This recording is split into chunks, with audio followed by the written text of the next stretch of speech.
MTP मतलब medical termination of pregnancy, इसको हम इंड्यूस्ड एबॉर्शन भी कहते हैं। तो वर्ल्ड में 45 to 50 million in year, 1/5 of conceived pregnancy is legalised. हमारे वर्ल्ड में 45 से 50 मिलियन एमटीपीज परफॉर्म्ड की जाती हैं। मतलब जितनी भी वर्ल्ड में प्रेगनेंसी हो रही है उसकी 1/5 प्रेगनेंसी को अबॉर्ट किया जाता है।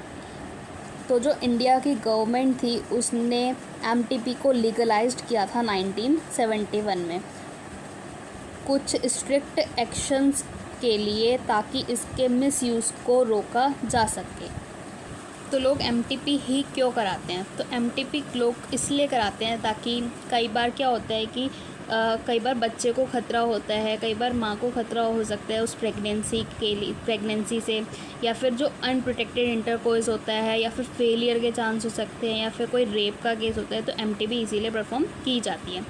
तो ये सेफ़ होती है अप टू 12 वीक्स तक, फर्स्ट ट्राइमेस्टर तक ये सेफ़ होती है। तो उसमें कोई मेडिकल मतलब उसमें सिर्फ एक डॉक्टर की हमें ज़रूरत पड़ेगी। और अगर ये 12 वीक्स से ज़्यादा और 24 वीक्स से कम, मतलब सेकेंड ट्राइमेस्टर की अगर एमटीपी हमें करानी है तो वो काफ़ी रिस्कियर होती है, और इसमें हमें 2 मेडिकल प्रैक्टिशनर की ज़रूरत होती है। STI सेक्सुअली ट्रांसमिटेड इन्फेक्शन, जो कि सेक्सुअल इंटरकोर्स से फैलती है, इसको हम वेनरल डिजीज़ भी कहते हैं। और RTI मतलब reproductive transmitted infection, gonorrhoea, syphilis, genital herpes, chlamydiasis, genital warts, trichomoniasis, hepatitis B. और इसमें जो HIV है वो लीड करता है एड्स को। जो HIV और हेपेटाइटिस बी है, इसमें ये कैसे फैलता है? निडल की शेयरिंग से, सर्जिकल इंस्ट्रूमेंट से, ब्लड के ट्रांसफ्यूज़न से, या फिर माँ से बच्चे में। अब HHH मतलब हेपेटाइटिस बी, जेनाइटल हर्पिस और HIV, ये जो 3 सेक्सुअली ट्रांसमिटेड डिजीज़ है, ये नॉन क्यूरेबल है। ये सारी डिजीज़ के जो अर्ली सिम्टम्स होते हैं वो माइनर होते हैं, जैसे कि itching, fluid discharge, slight pain, swelling in genital region. अब जो इन्फेक्टेड फीमेल होती है वो एसिम्प्टोमेटिक, मतलब उसके पास सिम्टम्स नहीं भी आते काफ़ी लेट टाइम तक। तो लेटर कॉम्प्लिकेशंस जो होते हैं वो कर देते हैं। PID पेल्विक इन्फ्लामेटरी डिजीज़ हो सकती है, एबॉर्शन हो सकता है, स्टिल बर्थ हो सकता है, एक्टोपिक प्रेगनेंसी का मतलब यूट्रस के अलावा कहीं और बच्चे का इम्प्लांटेशन हो जाना, इनफर्टिलिटी, या फिर even cancer of reproductive tract, ये सब हो सकते हैं।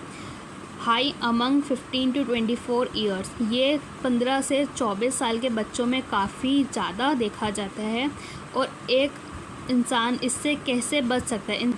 तो वो अवॉइड सेक्स विद अनोनिया multiple partners, always use condoms during coitus, और अगर डाउट है तो detected early by a qualified doctor. Infertility का मतलब क्या है? कपल होते हैं वो they are unable to produce children in spite of unprotected sexual cohabitation. Sexual act करने के बाद भी कोई कपल अगर कंसीव नहीं कर पा रहा है तो वो इनफर्टिलिटी कहलाता है।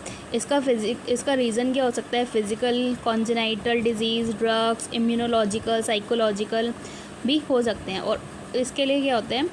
तो इसके लिए कुछ टेक्निक्स डेवलप की गई हैं जिसको हम आर्ट कहते हैं, असिस्टेड रिप्रोडक्टिव टेक्नोलॉजीज़।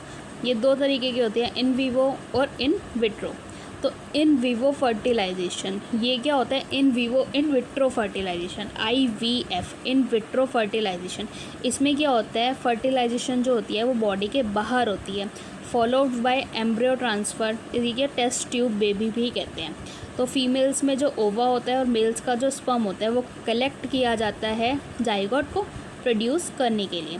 तो अप टू 8 ब्लास्टोमर जो स्टेज होती है वो फेलोपियन ट्यूब में इंजेक्ट कर दी जाती है, जिसको हम जिफ्ट कहते हैं, जाइगोट इंट्रा फेलोपियन ट्रांसफ़र। और अगर ये मोर देन 8 स्टेज होती है तो ये यूट्रस में ट्रांसफ़र कर दी जाती है, जिसको हम इंट्रा यूट्राइन ट्रांसफ़र कहते हैं।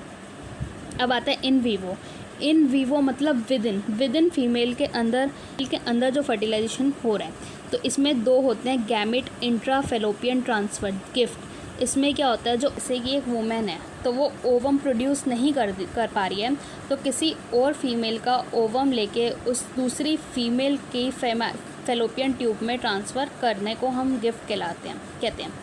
ICSI इंट्रासाइटोप्लाज्मिक स्पर्म इंजेक्शन, इसमें क्या होता है, स्पर्म को हम डायरेक्टली ओवम में इंजेक्ट करते हैं।